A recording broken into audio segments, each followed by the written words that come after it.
Welcome back, everybody, to another show. We are the XoneBros. This is your positive gaming and Xbox One community. As always, I am joined by the bros, the XoneBros. This is podcast number 319. Mr. McSpicy, how the hell are you? I'm doing good. There he is. Jordan the man, what is up to? Looking good in that haircut, by the way. Sporting a nice haircut. Last but not least, I am X1. We are the XoneBros. Jordan, before the show today, you were talking a little bit about your goals with the Minecraft.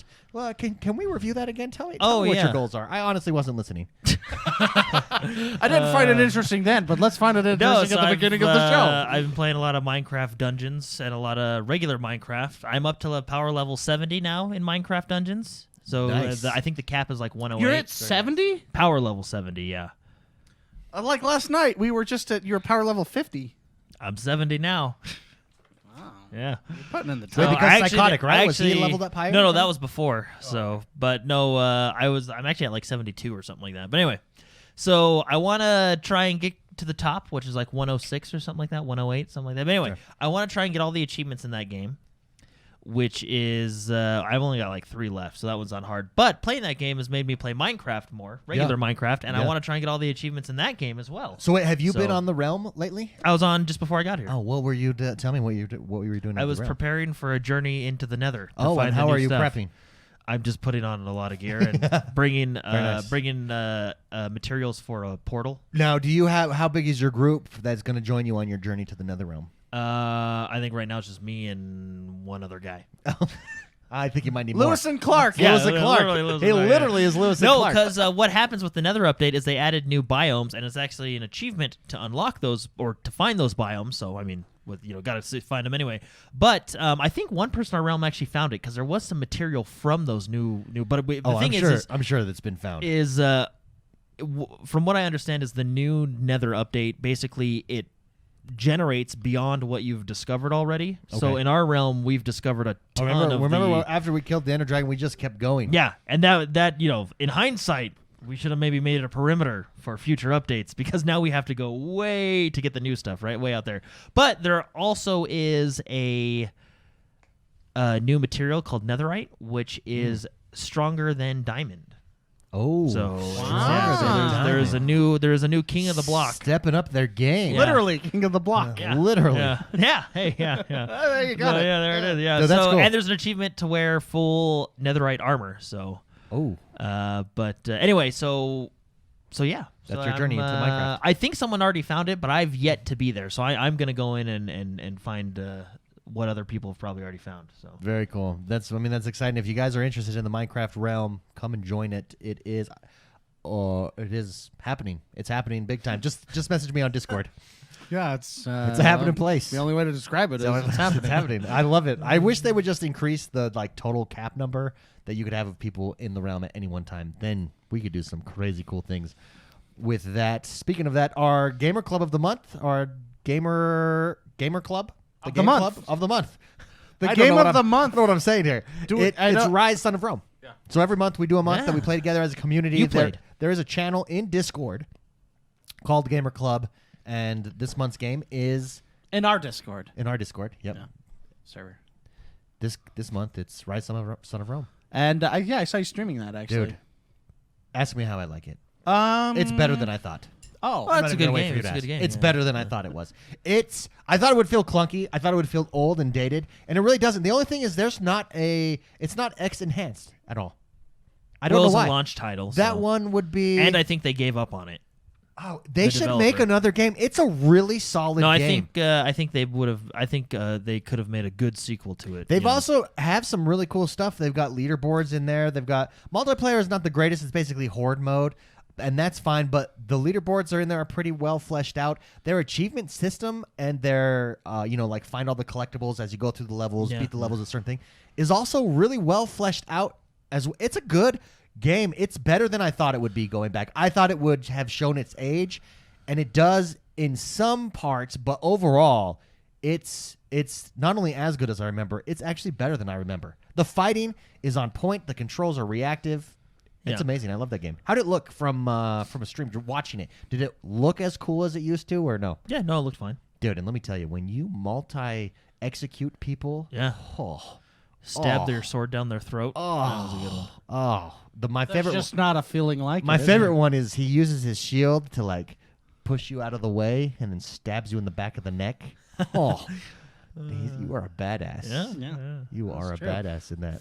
Yeah. Way to go. Way to be a badass. And a lot of news dropped this week concerning the Xbox and the Xbox One, and we're going to go over and discuss it. One article in particular that I'd like to review with you guys, just talking about and questioning, this was across multiple sites, but the article we're referring to is over at GameIndustry.biz. It asks the question, are Xbox Series X developers being held back by the Xbox One? The idea here is that because developers have to create games for multiple platforms, that they're being held back by the Xbox One. I'm just going to go over some of Phil Spencer's response from the story real quick, and then we'll discuss. Does that sound good? That sounds really good. Again, this is by Christopher Dring over at GameIndustry.biz, and I just want to discuss, and overall I want to discuss the strategy here, because this is basically this article is saying that PlayStation and Microsoft are taking two very different strategies, but we'll go over it.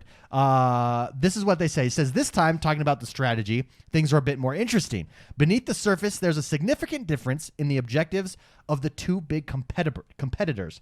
For Sony, it's similar to the past 25 years, with PlayStation boss Jim Ryan telling us last year how he wants to upgrade people from the PS4 to PS5 as quickly as possible. For Xbox, the platform is less the new console and more the Game Pass subscription service.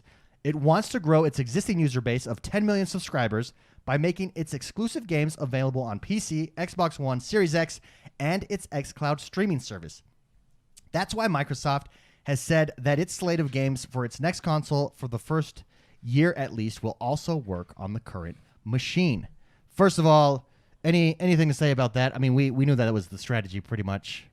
Yeah. I mean, from the beginning we've been talking about that all along. Anything jump out to you guys there? Nah, that's pretty par for the Sounds course. about right. It is what it is. It's just explaining their strategy, which we've been talking about for years on the show. Yes. Microsoft feels that by doing this, it has the potential to attract a far bigger user base than was possible with just a new piece of hardware. Yet the lack of a genuine Series X exclusive also potentially, in the words of one fellow journalist, quote, hands the keys to the console market to Sony, unquote. Whatever the outcome, it's certainly not a typical console transition. Let's talk about that quote right there. Spicy, I know you have some feelings on that quote. The quote's hilarious. Go, give it to me. Because they're now quoting themselves. Journalists are quoting themselves. What was that? Where In the words of one fellow journalist. In the words of one fellow journalist, Because they said this. Yeah. Because Xbox, the idea here is that because Xbox doesn't have an Xbox Series X only game, like PlayStation is supposedly going to have, he says it's handing the keys to the console market to Sony. I could not disagree with that statement more. I disagree as well. It's traditional thinking for sure. It's traditionally what has sold consoles has been games, right? I mean, that's why the Xbox exists, because of Halo. The Switch was really popular because Nintendo held back the release of Breath of the Wild, and that was actually, I would say that is a good example of a game being available on two separate consoles. Yeah. And everybody wanting to play it on the better of the two consoles. Yeah. So maybe that Nintendo way to, maybe that was, I mean, it's related to what we're talking about, but that is an example of a success story of still having it on previous consoles. Agreed. And having the Switch just do tremendously well because of that game. Or because, even though notwithstanding that it was released on both, it sold the Switch. Yeah. Quite a lot, actually. It made it very, very popular. I think I agree with you there, and I think the reason that I disagree with that quote, that it's handing the keys of the console market to Sony, is that Microsoft they're not viewing the console market in this narrow, like we want to sell consoles. They're viewing it as we want to sell our games as a service, right? We want to sell our Netflix subscription service, i.e. Game Pass, which they do recognize in the in the thing. It's still an exclusive to Microsoft. So, for example, if the new Halo's coming out on the Xbox Series X and the Xbox One, so they're still getting you into the Xbox ecosystem, right? Which theoretically would then make you update to the new stuff, right? And because once you're in, right? Yeah. It's not saying that PlayStation's strategy is wrong. It's just different at this point. Mm-hmm. And the reason I disagree with that statement that it's handing the keys to Sony is because I don't think it does. I don't think Microsoft is not competing in that way anymore. Like, this is a completely different strategy. But let's continue. The article goes on and says, but what does this Xbox strategy mean for the games its studios are making? In another recent interview with Jim Ryan is the Sony boss, we asked him if he would consider following a similar model to what Xbox is doing. He responded by saying that, quote, it is time to give the PlayStation community something new, something different that can really only be enjoyed on the PlayStation 5, unquote. I mean, that's exactly what you would expect him to say. Yeah, for sure. Big games are coming to the PlayStation 5. That's where we want you to experience. Absolutely. Sony is tasking its studios to make games that are only possible on the more advanced machine, whereas Xbox is asking its studios to make games that can work across generations. It's a difference that sparked online social media debates over whether the Xbox studios are being held back as a result. Here's what Phil Spencer had to say about that. Are Xbox studios being held back as a result of having to create games across multiple platforms? Frankly, he says, held back is a meme that gets created by people who are too caught up in device competition. He says, I just look at Windows. It's almost certain if the developer is building a Windows version of their game, then the most powerful and highest fidelity version is the PC version. You can even see that with some of our first-party console games going to PC, even from our competitors, that the richest version is the PC version, yet the PC ecosystem is the most diverse where it comes to hardware. When you think about the CPUs and GPUs from years ago that are there. He says, yes, every developer is going to find a line and say that this is the hardware that I am going to support, but the diversity of hardware choice in PC has not held back the highest fidelity PC games on the market. The highest fidelity PC games rival... Did I miss where I'm at? Rival something. Anyways. You want my there we piece go. of paper? Rival anything that anybody has ever seen in video games. So this idea that developers don't know how to build games or game engines or ecosystems that work across a set of hardware, there's a proof point in PC that shows that that's not the case. Thought on that. So that's ultimately what come up is over social media this week. Is Xbox holding back its developers because they're requiring them to go across platforms? They can't just focus in on this one piece of hardware and maximize, get all the potential out of it. Let's start with Jordan. You had your hand raised. Go. Well, no, I just I mean, I don't think it's holding back their developers for a few reasons, right? But one, comparing it to the PC, so he disagreed with Phil Spencer's statement on the PC, saying that the PC games do not hold back, like the PC has not held back developers, right? Well, he's just saying no. Phil Spencer just said that that's proof. I mean, it doesn't hold back developers. That's proof on the that PC. it doesn't. Yeah. No, yeah. No, yeah, sorry. But yeah, that's yes. Because that's of the diversity of all the hardware, you can get Yeah. different CPUs, GPUs. No, yeah. But no, all and that that's stuff. that's my point. Because if you let's take a game like The Witcher 3, because it had that crazy hair stuff, right? Yeah, Remember that? yeah, the NVIDIA yeah, hair. yeah, right. So if you had a machine that could do that, you can crank everything up and the game looks gorgeous with that crazy hair, especially when you came across a bear, and half the time it still crashed your computer. You know, if you did. Yeah. But you can also make the game look like a potato. Yeah. You know what I mean? Like basically with your PC setup and as a PC user you have the sliders and the customization to do that. I feel like with the Xbox consoles, they're just doing that slider magic for you, right? Yeah. Whereas on the for example, let's say on the Xbox One, you're getting the medium preset, whereas on the Xbox Series X, you're getting the NVIDIA hair technology. You know what I mean? So I just think they're doing that for you. Now that, again, I agree, did not hold back The Witcher. It was still a very good-looking game when it came out. I don't think it holds back any games, right? But also, to the point, I feel like the first year of a new console cycle, most developers are making dual games anyway. Yeah, I mean, when you look at Assassin's Creed Black Flag, came out on 360, came out on the Xbox Look One. at Grand Theft Auto. Look at Grand Theft Auto, The right? one that's still selling great. yeah, man. Yeah. And I think, I don't know if it's in this article or somewhere else where I read, I think it was this one, they talk about for the first year or so, the Microsoft Game Studios will be that dual compatibility, right? I believe at a certain point, just like in the PC market space, they're start gonna to cut off your old hardware. Yeah, because it doesn't work on the NVIDIA 500 series anymore, right? And they do that in the PC space all the time, right? So same with the console. I think it's just going to be the exact same setup. The only difference is on the PC you have a slider to make your game look next gen, whereas they're gonna kind of control that for you, right? Or the Xbox is, Spicy. Does that make sense what I'm saying? Yeah, Okay. it makes sense. Spicy, give me your thoughts and opinions on what Phil Spencer had to say in addressing this idea that Xbox is holding its developers back. Well, I mean, Phil Spencer said what I've been saying for several years. Actually, we have PC is a perfect example. I don't want to just repeat what he says, but it's exactly the case. And I'd argue that game developers have anticipated this a little bit. They've known it's been coming. You'll notice that a lot of the games coming out right now for consoles let you choose whether you want to, calibrate for, frame rates or resolution, right? Oh, yeah, absolutely. A lot of the games you're starting to see that they're giving you options on a console whereas that was kind of the case. You had that in a PC sense.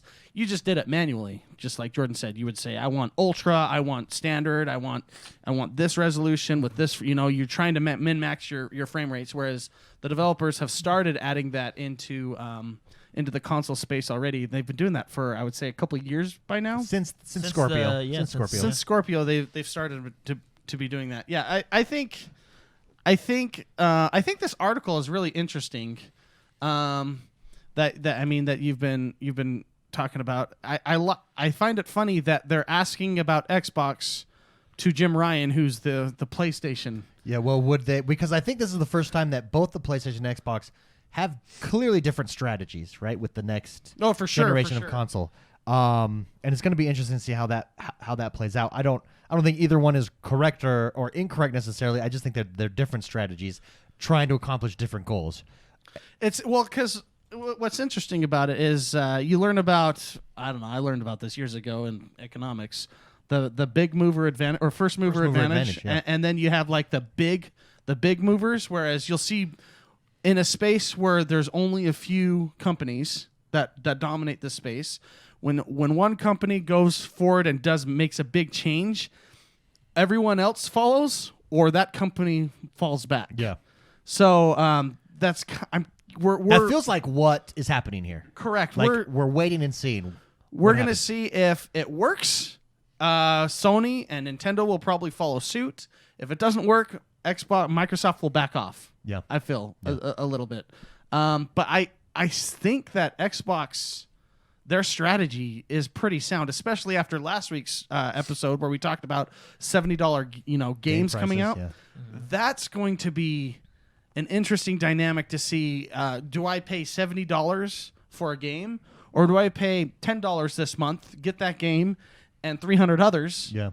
And then I don't, I no longer need it when you would buy that subscription service anyways, right? So I think Microsoft is kind of ahead of the curve. I think this is I agree with you, David. I think this is the future of gaming because of the possibility of game prices going up, the way that they're doing, and the instant access to 300 games that fast. Yeah. Without buying 300 games, without having to buy it. And I mean, look at what we're doing here just in our community. We have the flexibility to experiment and play different games that I wouldn't spend money to I would not have purchased ever Yakuza 0. For sure. Because I don't know that franchise. I'm not invested in that franchise. Someone said, "Oh, go buy it. You should buy it." Well, maybe. I've got other games that I know about that I really want to buy. But Game Pass opens you up that way to check it out. In the same way a Netflix or a Hulu or an Amazon Prime lets you try out different films, different movies, that you otherwise different would not TV shows have that you otherwise access to. wouldn't have looked at. I would also add real quick that a lot of the critics of consoles, whether on either side, a lot of like the PC gamers that are the hardcore PC gamers, they've always, and I really enjoy my PC, right? So just keep that in mind. I have actually been gaming more on my PC than ever before, but I just like games, right? So I don't lean one towards the other. I like my exclusives on Sony. I like my friends on Xbox, and I like my hardcore games on PC. That's basically how I do it. But I find it fascinating that a lot of the people don't recognize that PC is also a Windows product. You know what I mean? Yeah. And I think there must have been a board meeting at Microsoft. Like, don't ever tie those together. Oh no! Well, they were just like, wait a minute, let's have them be on both. Yeah, let's make Xbox our brand. Well, across all platforms. Because PC is a Windows product. There are there are people that play on Linux, okay? There are people that play on Macs. Yep. Few, Few, but they're there. They're there. I can open up my Steam library and show you the 5 games that are available yeah, to me. exactly. But PC is a Windows that is a Windows platform or a Microsoft platform, and it's been like for some reason it's been like separated for the last 20 years that no, it's Xbox or PC. Yeah. Now they're to the same. Particularly- the board meeting must have been well, why don't we just brand it on both? Well, and triple underline that with this is what Game Pass and Game Pass Ultimate does. It unifies those ultimately under one brand. In addition to that, if not all, I believe it's all first party titles you'll get. If you buy in one place, you get them for both. Exactly. You know what I mean? Especially going forward. And they have my favorite feature for most of them, that cross save. So I can pick up where I left off on my PC at work or whatever. Right. Sure. I do find this article is really interesting, and I'm not trying to knock on anybody, but I do find this article interesting because just recently, Sony has decided to take 2 of their huge exclusive IPs and release them on the PC. Oh, it's definitely, Right? like I said, it's So definitely, it's definitely an experiment. Yeah, it Does this work? It's just interesting. Here's the thing: this article is not the author is not taking a side. He's just reporting on No, what is out I'm there. not knocking on the author. Okay. I'm just because that's why I said it I'm was not, all over social media. That's this why week. that's why I've just said I'm not knocking on anybody. I Yeah. just find it interesting that Sony is releasing their exclusives on the PC. Yeah, right? well, You it know what I mean? was Xbox 2 of Series them. developers are being held back because they got to develop for all these consoles. Yeah. Was all over social media. That's what this article is addressing, and Phil Spencer, I think, addressed it effectively by going right to the heart of the matter. He called it a meme. That was the meme. best. Yeah. Well, no, it's a really good article and it's a really interesting read. It's interesting. Here it is. This It's is my interesting. favorite quote. Frankly, and right there, you know you're about to get smacked by Spencer. Frankly, held back is a meme that gets created by people who are too caught up in device competition, and that's exactly it. You can't. It's a competition that Microsoft is not showing up to have. They're not. Well, not anymore. Yeah. I would argue that up until recently, Microsoft was competing with themselves because of Windows yeah. and Xbox. Now they're putting them together in the same pile. Well, it's almost. Can you ask the question? What's more valuable to you, pushing your console out to potentially so many people, or pushing Halo out across 3 different devices to potentially more people? You know what I mean? Speaking Like of Halo, we got some Halo news. you know what I mean? Oh, I cannot wait. So you Yeah, know what no, I I mean? agree. Like, Well, the like, strategy is Phil Spencer has said we want 1 billion people playing our games, and the only way you get there is through an ecosystem that's on every device. yeah. And I think that's where we're going. In closing, I just want to read Spencer's final statements here in this article. He says, as a player, you are the center of our strategy. Our device is not the center of our strategy. Right there. That's the difference. Microsoft's device is not, it's the software. It's the ecosystem. Our device is not the center of our strategy. Our game is not the center of the strategy. We want to enable you to play the games you want to play with the friends you want to play with on any device. On TV, the Xbox console is going to be the best way to play console games. Xbox Series X is the most powerful console out there, and it will have absolutely the best versions of all our console games. But that's not to exclude other people from being able to play. He said, sorry, I'm a bit soapboxy with this one. Gaming is about entertainment and community and diversion and learning new stories and new perspectives. And I find it completely counter to what gaming is about to say that part of that is to lock people away from being able to experience those games or to force someone to buy my specific device on the day that I want them to go buy it in order to partake in what gaming is about. Gaming is bigger than any one device, and that is something as an industry. I think. Hold on, let me finish. Gaming is bigger than any one device, and that is something as an industry that we've embraced all up as we bring more and more players in. I think it's vital to the role that gaming can play on the planet. That was very eloquently said. I wonder if somebody was just like, he was late, and he's like, okay, here's the deal. All right.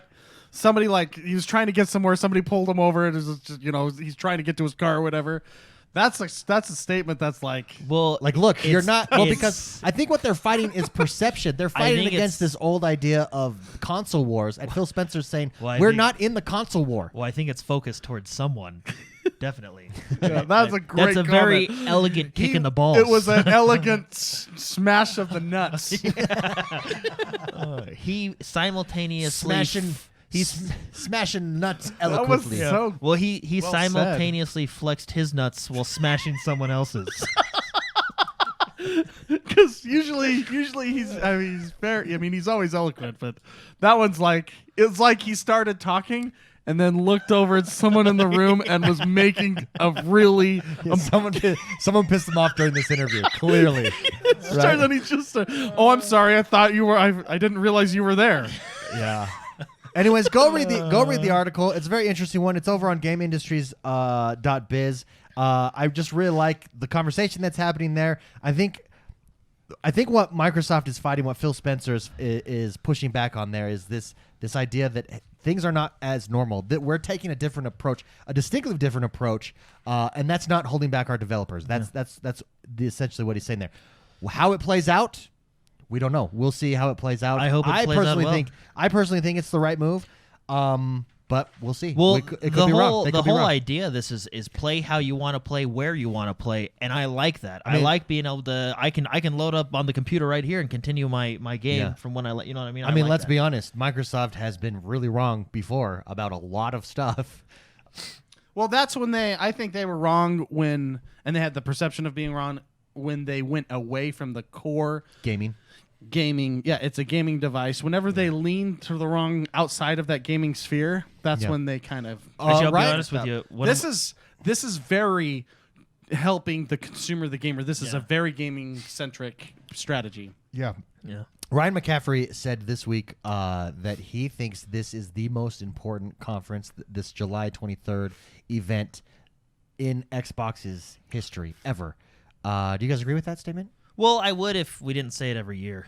No, that's what know I what was I mean? going to Like, say. so, I mean, like, I would say that every year it's their most important. No, ever. I really I'll- do think this one is though. And last year I thought the same thing. No, but I think this. Well, but last year we thought that because we thought we were going to get more. More If they next gen screw up, console then they stuff. lose. Every time they talk, it But needs this- to be their most important. But in my ever. mind, this is such a big shift, and the way that you got your you got it handed to you. I mean, the PlayStation player base is over 100 million. The Xbox One player base is 50 million. The Xbox 360 player base was over 100 million, right? So you just got it handed to you this generation with everything you've been working on over the last 3 years, going with the cloud, going with the Game Pass. It's all setting up to this moment. Mm-hmm. I think you have to. I do think you have to nail it to get it kicked off correctly. I think this one probably has more eyes on it because it's a console year, right? But not that, but it's a shift. But I do agree with the fact. I think I do. Up until this point, I think that this is the most important conference they have. Next year, a year in, I'm going to think the same thing. I think every year is the most because Okay, fair enough. This is how I approach like grocery shopping. This is Like the most every important time grocery. I turn on my hardcore music and I go into that grocery store and I go, this is the most important grocery shopping experience I'll ever have because I'm hungry right I think the same goes for PlayStation. This is the most important Conference for In PlayStation history. as well, right? You know, I just. now. That's the attitude you have to be a winner. that. Well, no, I mean, Mark. Like Sean Connery on The Rock, losers. Well, we're laughing Winners about it, go but home and the prom queen. we're you laughing know? about it, but Mark made a good point. You got to go into every conference like it's your most important conference. Yeah. You know what I mean? And then it Like makes it's your last. Yeah. Sean Connery, The Rock. Look up those quotes. That'll inspire you. I do just want to say a poll. We put up a community poll today over on our YouTube channel. So on YouTube, there are community polls. Check them every Friday. We're going to be putting up a community polls to discuss here on the show. The poll that was put up was, where do you think Xbox should be putting its focus for next gen? Games ran away with it with 60%. Number 2 came in was all of the above. The options were games, power, Game Pass, xCloud, all of the above, no one thing. Games overall. Agree with the community, Spicy, disagree with the community on the importance of games for Xbox focus this next generation. No, sure. If there's anything we've learned from every console ever, it's that games sell consoles. I really feel that, and making it or sell. I would say at this point sell hardware, right? Yeah. So, I would say that having access to 300 plus games at any given time on any device will put you into that ecosystem. Yeah. So I would change it to not just consoles, but sell their product, and their product is no longer hardware driven necessarily, although that is a piece of it, just like those numbers reflect. Sure.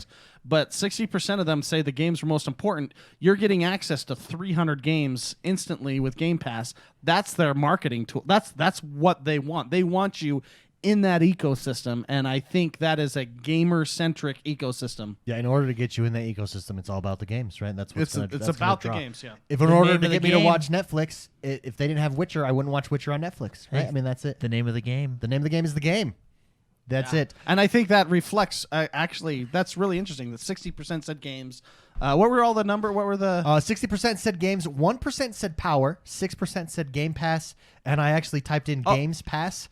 that's I funny. apologize, and I say that quite frequently. Well, so that was part of it too, but I would mix Game Pass and Games and Game Pass. xCloud was 5%, and all of them, no one thing, was 28%. And I do think there is crossover there, obviously, because Game Pass and games, and also xCloud and games are kind of the same. So xCloud is cool, and I've played xCloud. I have it on my phone, and it is exciting. But I think xCloud is going to be like a second shelf for them. You know what I mean? Like, hey, Well, right here's, now here's our especially. games. Here's the Xbox One X. Oh, and if you want to, yeah, xCloud, right now, you know what that I mean? will Like, become as technology Yeah. increases in bandwidth. I hope they don't give up on it because No, I I don't think do so. think it is actually a very viable strat, and it's cool, right? But I agree, guys. That's our poll. It goes up every single Friday over on our YouTube channel on the community tab. As long as you're subscribed to us, it'll show up in your feed on Friday. Vote, give us your opinion, leave some comments. I do want to just read some of the comments. Rick Gaffney says, "Games Pass." LOL. I love it when X1 calls it that. So cute. Bless him. Well, thank you. Yeah, bless his little heart. Thank you very much, Rick Gaffney. I have tried to correct you so many times on the show. It's just If you think about it, though, it is plural. Games Pass. It is But plural. that's there not are more what than it one is. Game. There's more than one game on there. that's It's not singular. it's your name is not David's. Matt Blackburn writes in and says, "Gotta be games. Also, the Game Pass is rather amazing as it is." Jose Mendez says, "I selected games only because they already have a powerful console." Amen. Matt Ballsy says, "If they don't have good exclusive games, it doesn't matter how powerful the console is." And Awesome Gamer Name says, "Definitely games. If they put their focus on games, it will automatically enhance Game Pass or Games Pass." I should say Games I should say Games Passed. just start. just to bother people. I know for a fact, okay, everybody. I know for a fact David mispronounces some words on purpose just to prove a I point. really He's done it for years. So From now on, it's Games Passed. games are passive. Games Passed. Games passed. That brings us to the next segment of our show, Jordan. Tell us, what is happening in the world that is Xbox One this week? A lot of stuff. David, shifting over to developers. Oh, The Ubisoft developer. do you have Halo news? Because I really want to talk to Halo news. Yeah, it's at the end. Okay, when we okay, talk about the okay, conference. okay, very Yeah, good. yeah, All right, very good. I just want to make sure. Yeah, I'm yeah, getting yeah. hyped up here. yeah, You got me hyped up. Anyway, I'm horny for Halo news. yeah, they call that HH. They Double call H. that Harlow. What? Is Halo and horny combined? I don't know. Hey, Lorny? I'm Hey, Lorny. Okay. Hey, Lorny. I'm tired, guys. I'm tired. Anyway, so Ubisoft, big one this week. Ubisoft is having their press conference called Yes. Ubisoft Forward. Forward Stream thinking. starting this Sunday. It starts at 11 a.m. Pacific time. If you're somewhere else in the world, they have a whole map that tells you what time. There's it starts. somewhere else in the world, then suck it.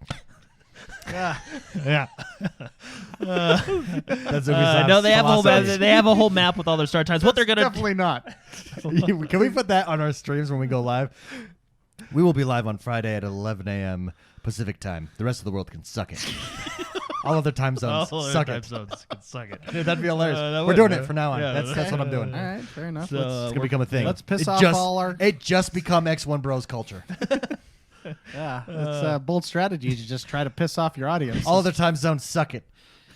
So they're going to do a pre-show before the show, which actually I think if I mean it's kind of funny if done correctly, I think it'll go well. But no, what they're going to do is it sounds like they're going to do a pre-show that'll talk about Division, Ghost Recon, basically all their current games, and then they're going to do their show. The pre-show's an hour, then they're going to do their show, which will last as long as it decides to last. Which it sounds like it'll be talking about upcoming games. Yeah. Right? And- Which I think is kind of a smart way to do it. And we will be doing a stream for it. It might be Jordan and myself. It might just be Jordan. We've yet to work out the details, Yeah. but stay tuned right here on YouTube. You can join us. Yeah. We're going to be watching it live. So And that is a thing. Yep. You know what I'm actually really excited about this year? What? Is there's not well actually there probably still is. Never mind. Oh. So you're no longer excited No, for I it? just dancing? yeah, I was gonna say there's not gonna be a stage full of like There could animals be. that Well, now it and then could I be. and then I thought oh it's Well, probably now just it gonna could be be like CGI CGI dancing. animal. Yeah. So anyway, Or a but celebrity. just or so you a- know, Just Dance 2020 will be at the show. Or a celebrity emceeing. They've done that the last 3 years, and it's terrible. Yeah. All you got to do, what you need to do, is just pull up last year's or the year before on another screen, mute it, play it, and then watch this year's, and then you can always reference the other one Yeah, that's true. for all the weird That's funny. giraffe, the dancing giraffe. Speaking of Ubisoft, did you see the leak on Far Cry 6? Yes, The bad we guy? are also talking about that, which is very cool. Yes. It is so Spicy The bad Eye guy, people really like I know this. his name. I gotta we could look probably at it. pull it up if you go look up the leak. anyway. Before we get to that though, Oh, sorry. the Ubisoft conference. Okay. So what I'm really excited for is I don't know if you guys or the Wait, world. do you say Ubisoft? Ubisoft, yeah. I say Ubisoft. Yeah, I say Ubisoft. I know Just this out of- just is out of actually principle. exactly why one of the reasons that I mentioned. David purposefully mispronounces this. I think technically it is Di- Ubisoft. well, No, te- they've come out and said it's well, Ubisoft. no, they actually came out with a video that says it's whatever you want it to be. Did you not see that video? That's they, hilarious. They went to all their development studios and they said, "Hey, can you say the company name?" And they're like, "Ubisoft." It depended on what country you were in, actually. And then some people were like, "Ubisoft, Ubisoft," and it was like, you know what? Play the way you want to play and say it the way you want They to say changed it because they officially came out and said it was Ubisoft. I think at and like then- the beginning of this generation they did. I think. Yeah. I think Yeah, I they think did. they and then I think it was causing too much office turmoil, so they Yeah. just they changed. They they sent wanted out a to memo. yeah, you know what? Ubisoft. The rest of the world can suck it. Yeah, if they said yeah. Anyway, what's really exciting about this for me personally, we didn't really talk about it too much last week, Yep. but they're going to show off some new games. And one of those games is a little game you may have heard of called Hyperscape. Oh, Hyperscape looks And so good. I have been I got into their tech test and I was playing it this weekend. The game is phenomenal. It's really fun.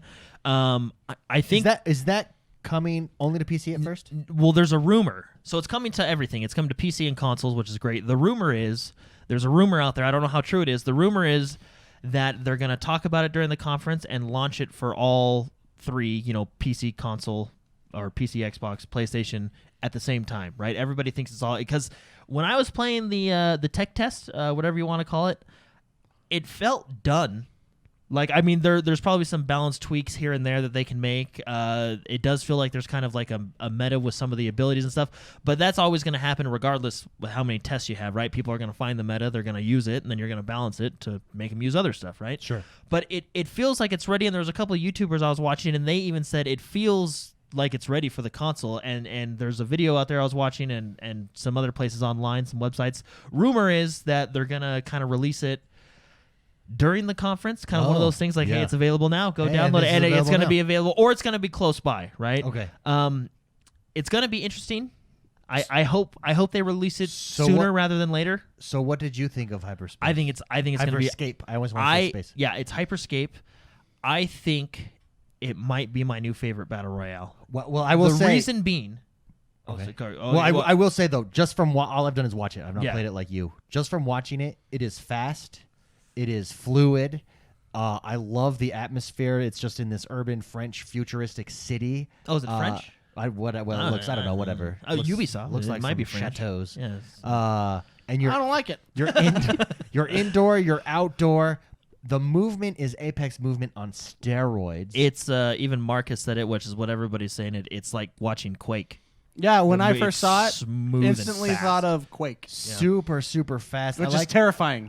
I love. Do you know why it's terrifying? Do you know how good the Quake players were? Oh, dude, I can imagine. It was the Quake players went to CS:GO. okay. Yeah, that was the transition. Yeah. Quake So- players are good, But- and if I'm playing against Quake players, If there's a Quake Battle Royale, whoa. yeah, that's what this is. Yeah. That's It what is, this yeah. Well, I like it because it's like Quake. It's arena-ish. You know what I mean? Like there's no attachments to weapons. You can get better weapons. You upgrade your current weapons by basically finding a duplicate and it upgrades, right? But it's all very skill shots. If you go up against a guy with an assault rifle, he has the exact same attachments as you. The only difference is he could be upgraded, you can't be, you know, stuff like that. But the movement feels good. The abilities, that's where it gets similar to Apex. The abilities, so in Apex, you have classes, right? So like Wraith has a certain amount of abilities, whereas in this one, instead of classes, you just pick up your abilities as loot drops, right? So you can, you know, customize it. It's cool, man. I really like their death system. If you die in the game, you become a scout. You become you become a ghost, right?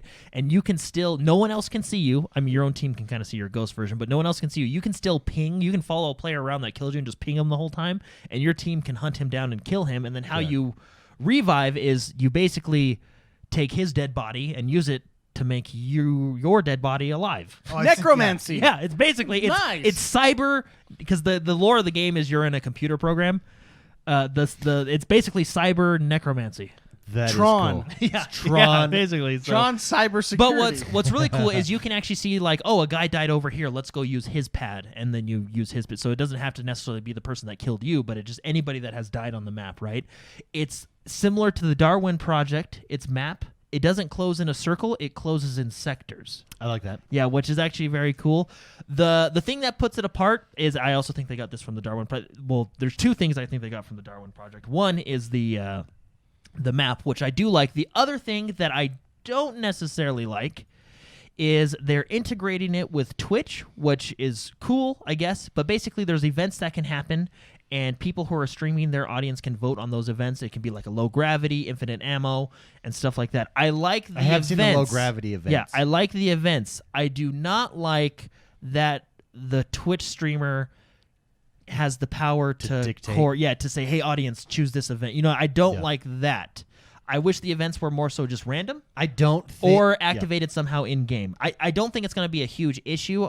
I would just prefer it not up to someone, up to the, you know, so the audience, I guess. overall, you think this has the potential to be the best battle royale? Based off of what you played it. I mean, yeah, it has potential. Who So the knows? game is Who knows? called Hyperspace? Right? Hyperscape. Hyperscape. The other big thing, not to dwell on this forever, but in the final sector, they have this thing called the Crown, which can be exploited at the moment, but it can be easily fixed. I actually don't know how they didn't see this happening, but anyway. Basically, Idiots. yeah. Well, it's like, How did you think of this? I'll tell you in a minute. But anyway, so basically, there's this crown that spawns in the last couple sectors, or last sector, I think. Anyway, so say there's 5 teams left. If I grab the crown and I hold on to it, I think it's 30 or 40. I think it's like 30 seconds or a period of time, 30 seconds or so. I automatically win the game, even if there's multiple teams left, right? So you don't necessarily have to be the last one standing, but you do, when you get that crown, it does say, hey, that guy's got the crown. So how's that being exploited? People just run outside the sector.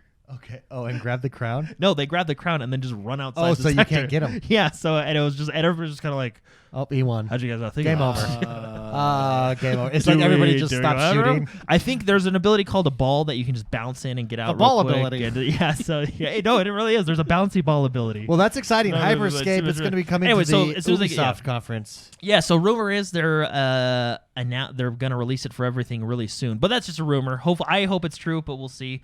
Also in Ubisoft news, one more quick one before Far Cry. Ghost Recon came out with a new title update. Oh. Which this is a big one. Basically, it does a lot of bug fixes like they usually do, and then it implements a lot of improvements. But the big one is... Well, there's 2 big ones. Valhalla. I get it. Well, no, I mean the big one for Ghost Recon. Oh, sorry, the big sorry. Oh, sorry, part of sorry. this patch I'm all ahead of myself. they made it to where ARs can have burst and automatic fire, whereas previously I believe it was just SMG. It was a very limited amount of guns that can have the burst fire, but now they've expanded that to a whole new set of guns, and they have those list of guns that you can see on their patch notes. But that's the big one, in addition to their improvements and bug fixes, right? Then we have Far Cry 6 has all been confirmed. Oh, yeah, pretty it much, has. and they have talked about it. Dude, how about the bad guy? So the bad guy is going to be, if I can pronounce his name correctly, Giancarlo Giancarlo? Esposito. You are so white.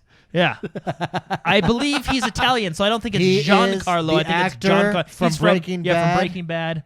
Oh, the I know what actor, the El Pollo Loco. Yeah, guy. yeah. So he's the actor from Breaking Bad. He's in a bunch of stuff. He's in the Maze Runner movies. If you've seen those, he's a very good bad guy, by the way. So Yeah.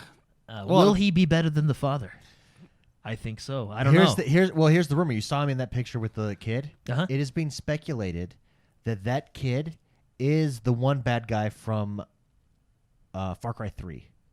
Oh, Now, I would say, Yeah. I'll be honest. What's his name? What's his name again? The kid from you got a nice cell phone. I forget. Anyways, This is a yeah, good, this is a good- yeah, This is a cell phone. the This is a good cell Mohawk phone. dude from Far Cry 3. I argue that. I mean, well, this is completely biased, but I think he's the best bad guy almost in any video game ever. yeah, Yeah. From Far Cry was. 3. He really was. which It's a good means cell phone. which means that if it's a prequel, so this is probably taking place in like the 80s.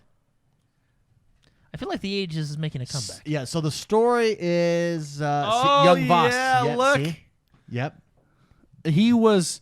It's a shame you beat him so fast in the story. Yeah, about And- 20 minutes in, right? No, it's not 20 minutes in, but it's still. Because he's not Yeah, the main it's bad very- guy. He is the main bad guy. Oh, is he? I thought he was like a side bad guy. I No. didn't play Far Cry 3. Oh yeah, he is the main bad guy, and you beat him pretty soon off Pretty in the handedly. story. Yeah. Dude, I just really like the Far Cry series. A lot of people I know are kind of fed up with Far Cry. I think it's a great formula.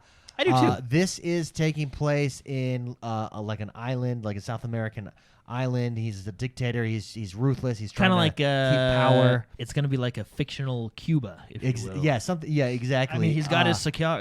And they say this obviously is like the biggest world ever, with more to do in it, et cetera, as is. But the keys in Far Cry, like I would argue, the first 15 minutes of Far Cry 5 is some of the best first 15 minutes in any game. Oh yeah, when you go when in they to get introduce the father. so good, and that is Far Cry to me. This looks cool. I Yeah, think this it looks will really good. be at the Ubisoft Forward conference, so hopefully we'll get some gameplay and stuff like that. But very excited, and of course we'll probably get a release date. My guess is end of the year. Yeah, now we did get some Valhalla leaked gameplay. I don't know if you guys had a chance to see that. You could probably YouTube it. It will probably show up, Spicy, the leaked Valhalla gameplay. Spicy's reading chat.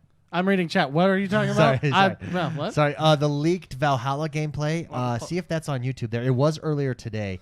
It looks really interesting. It looks cool. It has a very, in my mind, it has a very that first one is it actually. It has a very Hellblade feel to it. This is what I wonder: is this really leaked, or was it like, hey? No, yeah. I think leaks are actually. Either that or it's a pissed off employee. Okay, I think that's a valid one, but I think it's just to get you hyped. You know what I mean? Like, maybe oh, that too. here we go. There's like magic in fighting that you'll see in some of these scenes if you go to like to the middle of it during the fight scenes. So it's going this like Hellblade, Nordic legend, old world mysticism, and I love that. I think that is so Is he gonna sweet. jump the Also, bridge? people were mocking this leak and saying, "Oh, this isn't actually a leak. This is just Witcher 3 gameplay." It does look a lot like Witcher 3. A lot of people were saying that. I think this looks awesome. It definitely doesn't look traditional Assassin's Creed by any means, and I haven't played Odyssey or Origins, but like you guys have said, they've kind of been getting away from that tradition for a while now. Yeah. For good reason. Those were the best two in your guys' opinion. Yeah. In a while. The guy playing the leak though, he's definitely lawful good. You notice how he's Lawful, yeah. yeah. You notice how he followed the speed limit in town. Oh yeah. And I never do that. I just No, charge you through. just Yeah, charge through. I I'm got chaotic places. evil. I got places to go and be. That's really No. funny. But overall, it looks really cool. The cutscenes are cool. There is like a magic element to it, that mysticism element that Yeah. comes up that I like as well. Well, it's. I mean, they do this all the time, but they nail their time periods, and they always pick. I feel like they pick good time periods. You know what I mean? Yeah. Like that's half the battle in these games. But no, I'm really excited for this one, and we'll probably get to see more. We're probably going to get to see actual official gameplay footage on the new series. See, that's where people were like, that's a Witcher move right there. Right? Like that, right, where he goes into that like vision. People were saying, oh, this is just the next Witcher game. He must be investigating. He must be investigating. Yeah, it's right? Batman. Anyways, moving on to another story. Very excited. Another one that I'm excited for that no one else at this table is excited for is Rocket Arena. That's I'm coming not out. excited at all. Roller derby. What? Rocket Arena is coming out next Tuesday, but they did release some new videos showing off all their characters. Yeah. And it just shows all the different characters, their different abilities. It is a hero shooter. I think it looks this fun. is that one. I was thinking it was the roller derby one. No. This is No, Rocket this is the Arena. one we made fun of Jordan of for liking. Jordan was way into Next this. Tuesday, I'm very excited to try this one out. If Hyperscape's not out. If Hyperscape's out, then a lesser Bleeding Edge. A more crappy Bleeding Edge. No, but they came out with a new I trailer. actually like Bleeding Edge. I thought it was decent. No, that's what I'm saying. Bleeding Edge is good, but even as much as you liked it, you're not playing it Well, yeah. because the market is saturated. Don't hit me with logic. And so this Screw is like, you and your and so why logic would I play a lesser and your Bleeding sound Edge? and your sound argument. I liked that game. That's all I wanted to say. I really liked it. It is a good game. Bleeding Edge is really good. Remember how hyped we were for it, and then you play it, and there's nothing bad about the game. It's just I still play it. I feel like it's haven't played it in a little just while. Well, there's just other games. Yeah. yeah. I feel like there's just no space for it. No, necessarily. so at this- least there's no space in my life for it. There's this game is Because you play. I mean, what do you play all the time? What's Vigor? that? Vigor. Yeah, Vigor. Every time I pull up my Xbox, it's like David's supposedly asleep, but no, it's like 11:30 at night, and I see him playing Vigor. I've got to grind that Vigor Battle Pass, man. so this game. And we've all been Rocket playing Arena. games together, and you're playing Vigor. Vigor, I try to appear offline to not hurt your guys' feelings because it only has 2 players. Once they bring 3, I will gladly No, I'm not gonna play that game. carry you guys. So this game comes out next Tuesday, which is fun. You know But what? no, You can in play their Bleeding Edge. in Play their the- in their trailer today, they just came out with one earlier today that shows off their characters and that shows all their abilities because it is a hero shooter, so each player has abilities, ultimates, stuff like that. And I think it looks fun, but it's coming out next Tuesday, which is really cool. Very cool. I'm going to be interested how quickly this game flops. No, I think. And I mean, it does look looks cool. fun. It does look fun and cool. I just don't know Well, if there's space for this type of So game. this is what's going to be interesting. I'm excited for this game, and I will probably regardless play it because I like to give it a dabble in a little bit. But if the rumors are true about Hyperscape coming out during the conference or at the conference, which would be this weekend, Yeah. I am playing that. I mean, I will say that game does look cool. That game is Yeah. fun to watch. And if Hyperscape does it correctly in the fact that they do cross save and cross progression, I could play it on the PC. Can I could play it make on an Xbox. I'm gonna pull Can I up make Hyperspace. can I make an gameplay. argument Escape. here? And you guys Hyperscape, and sorry. you guys are the shooter Gods? hero shooter. Oh, sorry. Hero, yeah, sorry. hero Yeah. shooter. Bow down to me. Yeah, David. you guys Sorry. are really informed on the hero shooters primarily because you play Overwatch and you play it really big. I would gods. argue that actually what makes Overwatch is that they're so good at creating lore around their characters, so I care about those characters or I want to know more about those characters, and that's what makes their hero shooter good. And these other hero shooters aren't doing that. Bleeding Edge didn't do it. These guys didn't do it. So there's no attachment to the characters. There's no lore behind the characters. When you're a hero shooter, the name of the game is the hero. What is the story behind this hero? The hype that comes when Overwatch drops a trailer. I would argue that what makes it a hero shooter a hero is the knowledge of, even Apex is doing it in their Battle Royale. Yeah, they do it well too. Yeah, they're bringing lore through because if you're not attached to these heroes, what do I care that I'm flying around rockets trying to kill these other heroes, right? How does it? And it's not that it changes the gameplay in any way. It's just that little extra depth that sinks you into their game that I don't think Bleeding Well, and Edge I had. This maybe has it. The rocket shooter. Yeah. Well, and I think Overwatch. I mean, you didn't know everything about the heroes right off the bat. You know the basic story is Overwatch was a team of good people against a team of bad people, right? Yeah. And even later we started to find out, oh, this guy was actually on the bad team, or this guy was on, you know what I mean? So it did take them time to But they build that lore, but they did a good job beforehand at building what it was, the background, and like they came out with Everyone Needs Heroes. Remember that Yeah. Oh, yeah. cinematic where they had Doomfist glove, Yeah. Yeah. And that came out before the game was even released, right? So Yeah. you already were learning about these characters. Yeah. So I agree. I actually agree with David a lot. Ultimately, it's going to be gameplay, but at the same time, what what's the icing on the cake that gets a lot of It's that hype. next level depth. It makes you feel good about playing the characters you like. You know what I mean? But and I would say Bleeding Edge, you didn't have that with any. didn't of have those that at all. characters. Well, they had the cool factor. Like there was this definite They had cool an info factor. screen about the heroes. Yeah, but there's no. I need more depth. Well, I mean, like it gave their backstory, like And- about the chicken lady. And Yeah, stuff, you know. but what Apex is doing is following that Overwatch model, and they are slowly dripping and leaking out Well- constant lore. Like this whole season of Apex has been Loba focused on lore about Lova and Revenant and their battle and- together. Plus Loba Well, I does, think- Damn. does it to me. Yeah. Well, I think Yeah, Apex. That's and, something that they have too. Well, I Sex appeal. Oh, Loba. I think Apex and Overwatch do it in a more entertaining way with cutscenes, videos, Sure. stuff like that. Whereas if you go into Bleeding Edge, the lore you get behind the characters is when you go to their bio screen and you read the Yeah, that's paragraph lame. about. You know what I mean? That's I think they do it. Like, That's- there's obviously lore there. We've all had grimoire cards. yeah, we no, don't that- like that's, those. that's what I'm saying. Like I think they do it in a more entertaining way, right? Yeah. Some people don't read books. Some people watch the movies. Yeah, you know. that's yeah. So, but anyway, Yeah. next story, I guess. Oh, are we done Fallout with this? 76. Yeah, Fallout 76 is on Game Pass now. Boom, there you go. Yeah. On Game Pass. Now That's it's time actually to check big. it out. Yeah, Yeah, that's that's a pretty huge big because one. now we can check it out. Jordan, you So- really like it? You think it's coming back and making a? Yeah, I think. Well, I think their last they've couple reinvented updates have been really well yeah, received. And has been well done. has been well for you. How about the Fallout series coming to Amazon Prime? Oh, the movie that TV they TV announced. series. They announced without telling us anything at all. Yeah, here's the thing.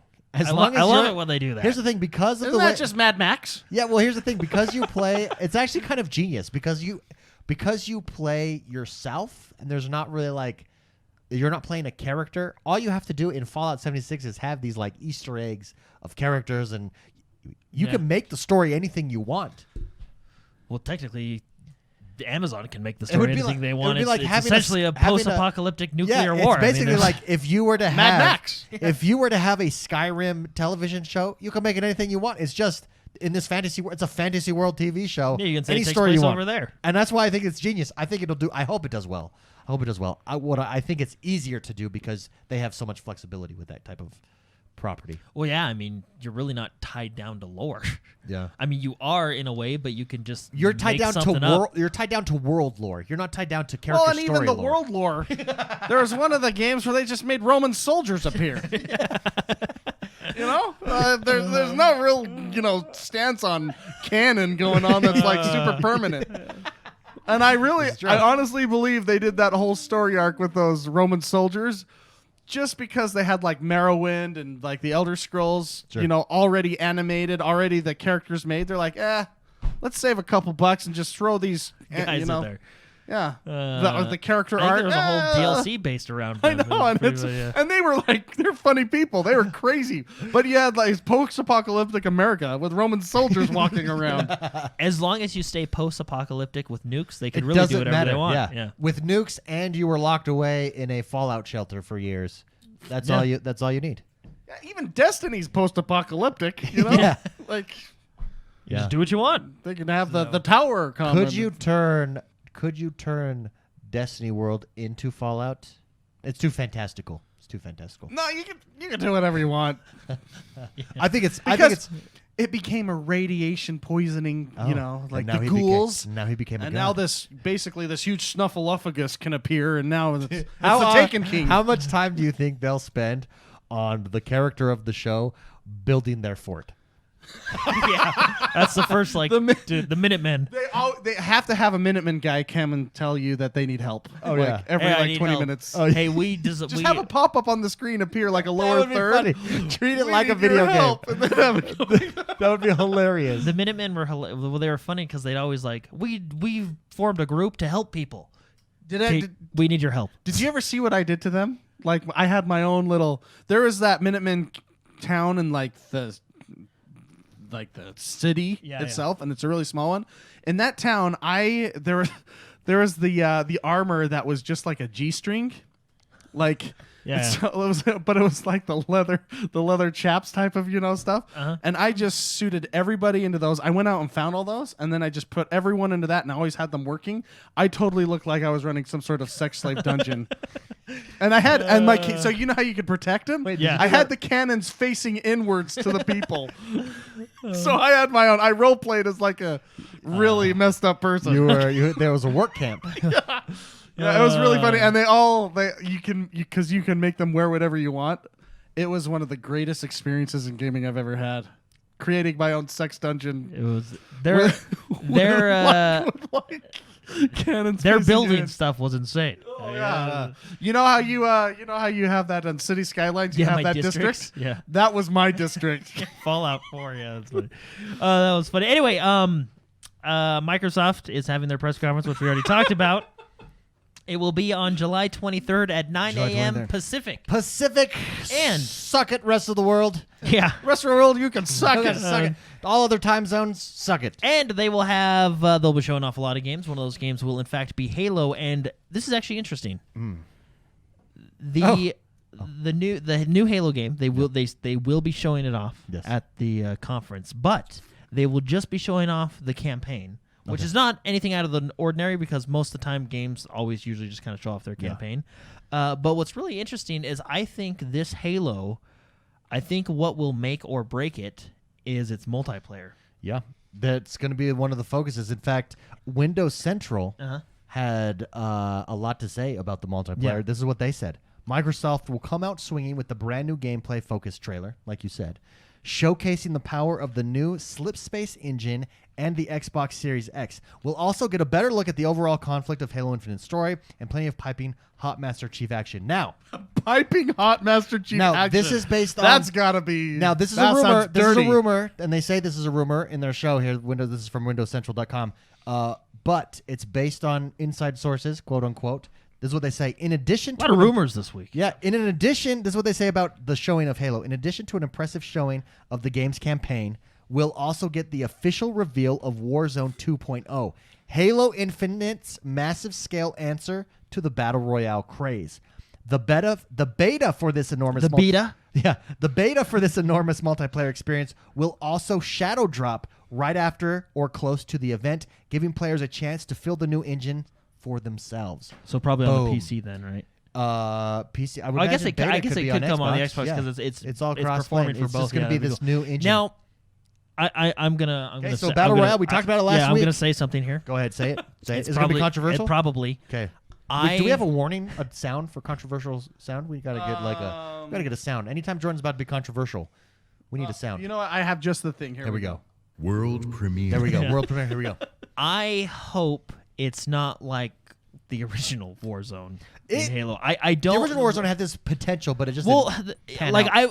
I think I'm on record saying I was excited to try because I really was because it was different at the time. It was a PvP / or PvEP, right? You know, it was player versus environment, player versus there was bosses and stuff. It was cool, but it didn't hold me. You know what I mean? I would much rather have, and I hope this is the Warzone 2.0. I would take all that PvE stuff out, and I'd do just a battle royale. You know what I mean? Yeah. I would not worry about PvE stuff. Yeah. That's just how I feel right now. Maybe if they have an idea and they show it to me, I'll be like, wow, that's a good idea. But as of right now, basically what I want it to be like is I want it to be like, and not like exactly like it, but Halo Arena. basically what Modern Warfare did with that Halo Arena style. You know what I mean? Like, Yeah.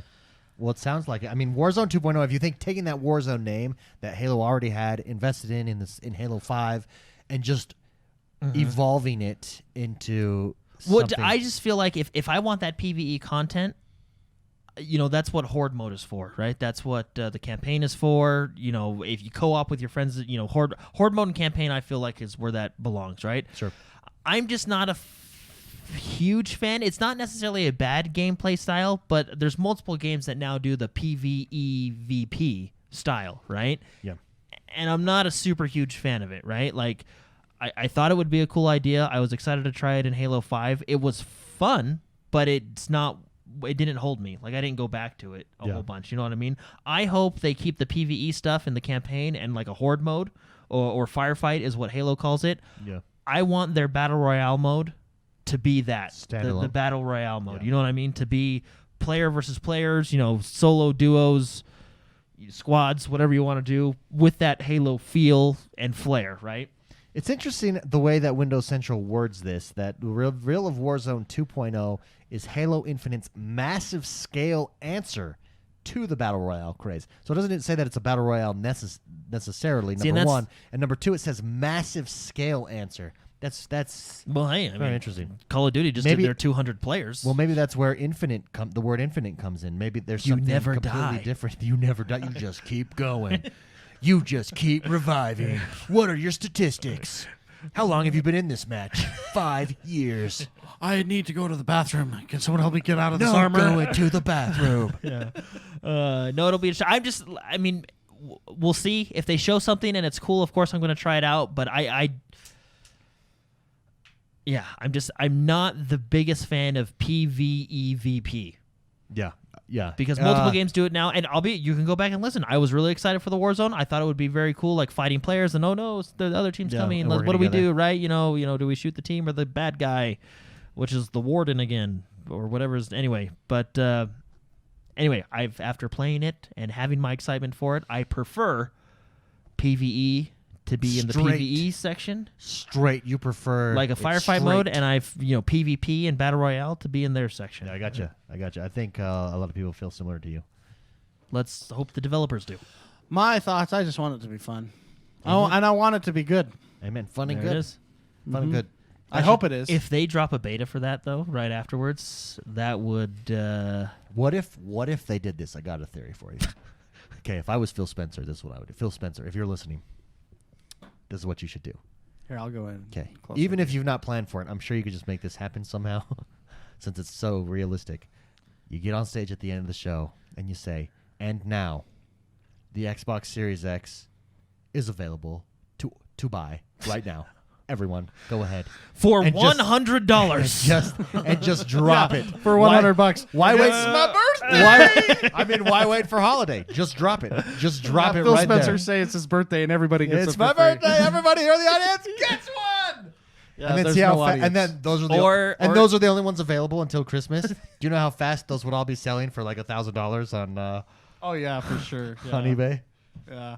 The best is when you go on and you see like the E3 stuff that you got, like the codes. Oh, on yeah, eBay they're worth selling. so They're much. selling And for you're so like, much. wow. Whoa, maybe I should sell this. I know. There's a But lot of then you stuff don't- I have. But then you don't want to be that guy. Why not? I mean, I money. would like to be that guy. Oh, okay. It'll buy my new Xbox. Anyway, no, those, but yeah, so no, Halo stuff will be really exciting. I hope that'd be really cool if they drop the beta afterwards. Let's hope those rumors are true.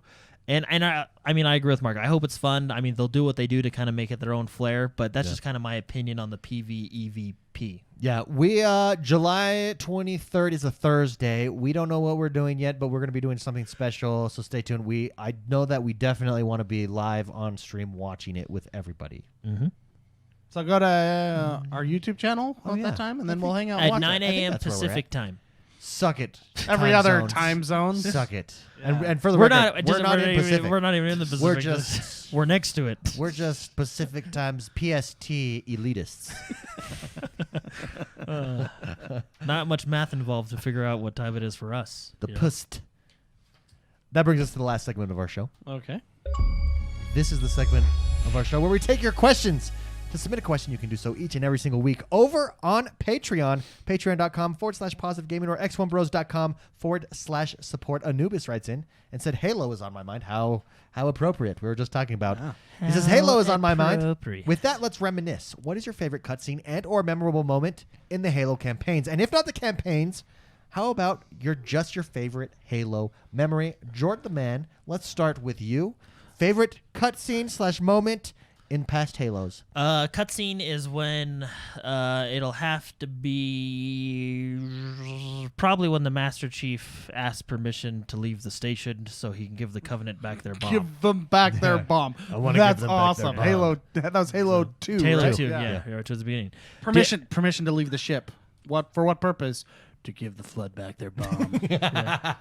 Oh. Permission granted. Denied, And then he sir. just jumps. And then he seriously just jumps out of the ship into space. And then it's like that whole epic scene of him like just scooting the bomb into there. Can we let's throw up epic Halo moments on the screen here? to inspire us. As for memory, like best memory, it's hard. It's got to be in the game itself. I mean, or playing with your, like, I remember when me and my younger brother spent all night getting all the skulls. It was a lot of fun. Our community plays are a lot of fun when we play with the. I mean, dude. Halo multiplayer, whether it be co-op or competitive, I think just has that potential of good memories. You know what I mean? Oh yeah. How about there's got to be a Sergeant Johnson moment. Oh It yeah. depends on what difficulty. What you're playing. difficulty he 'cause changes. Sergeant his Johnson's lines the are man. hilarious. Dude. The part where he's like, Master Chief knows what to do, and then he pulls up his big gun. I know what the ladies like, and he has that big minigun. Oh man, yeah, Sergeant Johnson's a man. Dude, this is the Halo 2 remake that we're Yeah, the watching here. anniversary. Right Well, there, we the haven't turned it on anniversary. yet. I'm Yeah, trying to well, find we're it. It was right there. He was You're right close. there. There it it is. is. Okay, There it okay, is. here we go. I'll play this for everyone watching live. I would agree. I think this has got to be one of the most epic. It's so good. Also, the first time you load up with the chorus singing that choir chamber music that goes off in Halo. My favorite memory with me was playing with my friend Chris Ferguson. We played co-op campaign. It was one of the first times you did this, and it just blew you away. Their AI, how good it was at the time, how it adjusted to you. It was like, whoa, this is like playing real players. Super cool. Oh, there it is. Yeah, we're watching Master Chief dive out of the ship with a bomb and just to space. Just to blow Oh stuff my up. gosh, you're like, oh my gosh, what a badass! He's doing it. Oh man. And then a lot of people, this is the scene. But then he lands on a ship to take him back down to Earth. yeah, I know. He just lands on it. He's like, The- I'm gonna land the on that geometric, ship. If you guys are running for- trigonomic yeah, calculations that it took to get this just right. That was a good choice. Jordan. Yeah, that was a good choice. That's one of my. So yeah, mine. I mean, I have a lot of Halo memories, like in and out of the game because Halo 1. It was the first time I ever experienced like a LAN, like an official. Oh yeah, that was it. yeah. Like an LAN official. So when I was younger and this came out, I got very sick, and I had a friend come over. I didn't even know this game existed at the time, and he's like, "We're gonna go have a Halo LAN party," and I was like, "A Halo LAN party? What is that?" What is that? And it's funny is he had his motorcycle and he picked me up and I hopped on his motorcycle and I went to my friend's house and I go down in the basement and I saw big screen, and then on the other side, big screen, and pizza around and I see all these Xboxes with these controllers And wires running wires everywhere. and everybody in there laughing and having a good time, and they were obviously playing like the Blood Gulch arena, Yeah. right? Yeah. Capture the flag at the time. And I walked in, and my life had changed in that moment. From And that that moment is when you forth, became you an knew. Xbox. The user. Halo LAN party, and that is when you became Mr. McSpicy. That's what. Yeah, I was actually Mr. McSpicy before that, but I didn't even know much about the game at that point. But it was a big deal, the LAN parties, and then I actually went and got dude. an Xbox after that, right? And then I played the game and the campaign. So in Halo 1, there's a part in the game that totally shift everything. I'm going to go ahead and just say the parts because it's 25 years old. So you If go they come down out with an anniversary edition, you're okay to spoil. okay. You're fighting this presence on this, this space halo, right? It's just like this ring in space that has its own atmosphere. And you're fighting this alien race, and you don't know necessarily why you're there at this point, but you've been fighting this alien race, and you go into this jungle map. And what you're doing, you go into this cave area that's very modern compared to the jungle outside. And then you start to see remnants of like soldiers that have just been torn apart Yeah. and aliens that the other team that have just weren't by bullets or anything, but they were just shredded. And you're going in and you're investigating what's going on. Up to this point, you've only just been fighting the aliens, like those people. But then you watch a memory card of another soldier, and there's a third entity bad guy that And you're like, oh my gosh. that starts killing the other people. So you're fighting these other people, and they just come in and start killing the people that you were fighting. And it was like the first time in a game where I had, you have a bad guy, but it was the first third-party entity where it just was totally like, oh my Yeah, a gosh. more And powerful they bad flooded, guy came more in. powerful Yeah. bad guy that you learn the reason these halos exist is to defeat that bad guy. right? That bad guy, that species, effectively is going to kill the universe. Yeah. Right?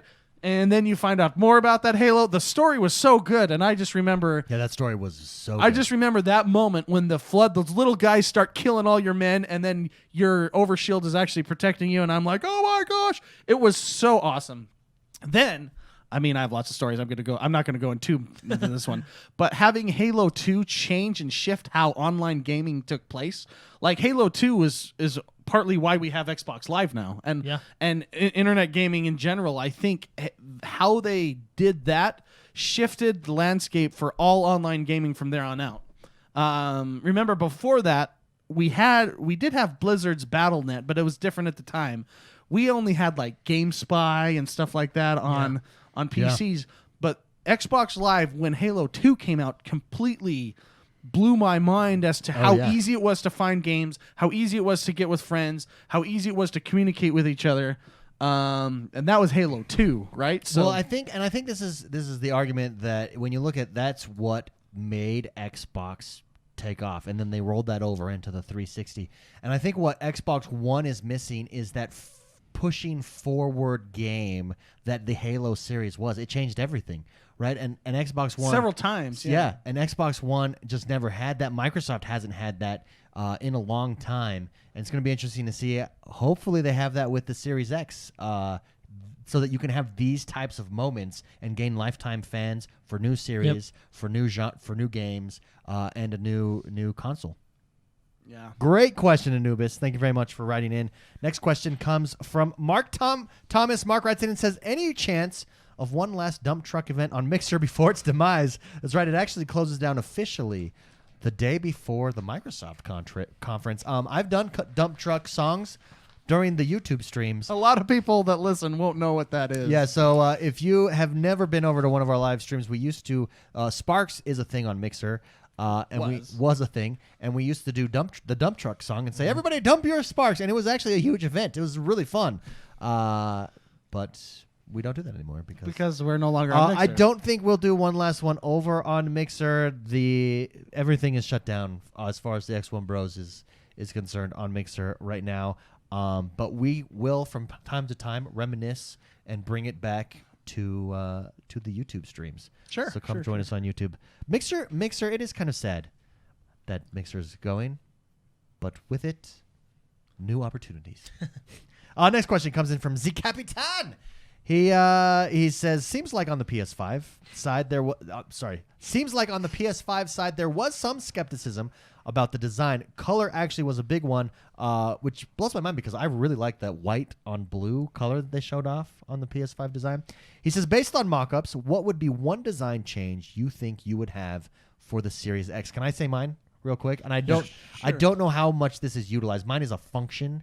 I really like the pass-through, and I use it all the time. I'm someone that uses it all the time on the Xbox, particularly for streaming. I stream my Nintendo through there, a PlayStation through there, and I just turn on the Xbox, and I have access to sound. I have access to everything. I like the pass-through feature. I'm going to miss that on the Series X. I recognize that I'm like 0.0005% of people that actually utilize that pass-through. Explain the pass-through, because I know a lot of people might not Sorry, understand. so on the pass-through, on the Xbox, there's a pass-through where you can take another device, HDMI, and you can put it into the Xbox, and then you can go to the One Guide on your Xbox, and whether it's a TV, a DVD player, in my case, I use the Nintendo Switch and the PlayStation. I can go to that, and then my PlayStation is playing through my Xbox. Sound is there. Party chat. It's a great solution for Nintendo Party Chat. Mm-hmm. If you're using the Xbox as a pass-through, you can be in Party Chat on the Xbox One and be playing a Nintendo Switch game with your friends. That there's no pass-through port from what we've seen on the Series X, and I think it confirmed that there's not going to be a pass-through. I want to say from it what was. we saw. There was only from what we saw with the a leaked image or something like that. Yeah, it was going to be. So from a design perspective, I personally am going to miss that. I don't think it's used very much though, so I understand that they're not. That they're removing that. Spicy, how about you? Design perspective? I think one of the reasons it existed was because of it. They wanted that to be like the entertainment hub, the media not just the center, game. Yeah, and they're getting away from that. They're which is is actually, it sucks we're losing that feature, but they're going back to gamers instead of leaning towards other avenues of media consumption, right? So, anyways, yeah. So what was the question? Design. If you could change one thing that you've seen so far about the Series X from a design perspective, i.e., color or whatever, I know you want white. I love white electronics. I love white and black on electronics, and to like together. And I like mostly them white, like a stormtrooper, black like lining. I think that is the sexiest. I actually really like the PlayStation 5 design because of that. Even though people say it looks like a router, well, I like the designs of routers. Oh, you know, there you go. so Maybe it is a router. Built-in router. I would say like, but I do like black as well. I would say green is great, but if you could like throw on some deep red LED glow or something on there somewhere, you know, like to represent power, you know what I mean? Like, Yeah. you know like, how like what the PlayStation had, that blue glow that was happening. see, blue is one thing, but there's something about black and red. They you should, know what I mean? That's true. They should let you customize Like your RGB. on-light. That's isn't that what I said? Oh, LED. sorry. Yeah. Oh, sorry. Yeah. Like an LED Yeah. red glow that just lined like hovering underneath. You know, like that Corvette or that Stingray or whatever that's just driving down the road and they have that red underlining lighting underneath the car. You know what I mean? Like, Yeah, they should let you actually customize the on-light. You know how like Oh, you have yeah, the yeah. white. So right now on the Yeah. Xbox And the sound. it's So yeah, the sound. Yeah, you could make it the just, ring of death if you Yeah, want. you can change it to whatever you want. Because I don't think it has any like before on the 360. It had meant significance, something. like it told you Well, something, it might. right? It might. Yeah, maybe we just haven't had that problem Yeah. yet. So, Yeah. but anyway, they should let you have a like just customize it. You know, like what color do you want? I would buy. I mean, I really like the black. I would buy a white one as well. I would have multiple ones. I don't know. What color would you purchase? I think chrome. Chrome would be Chrome on a chrome. console? I don't think so. Dude, chrome. You never touch If you're it. gonna make an Xbox, why not do it in style? Dude, yeah. Well, here's the thing: you would never touch it, so it wouldn't get fingerprints. It would just be shiny chrome. Yes. Yeah, like stainless. The stainless steel made it perfect for the flux capacitor. Dude, I think I'd go chrome. Yes. Chrome on your? I don't think of it. I don't know Dude, about yeah. that. Oh, chat's got some good ideas. What about those transparent ones? You remember like the Oh, and you controllers can that you see can everything see through? inside? Yeah. I feel like That that would be was cool. I feel like that was huge from like 2001 to 2006, and then they just disappeared. They're like, no one wants to see what's in here anymore.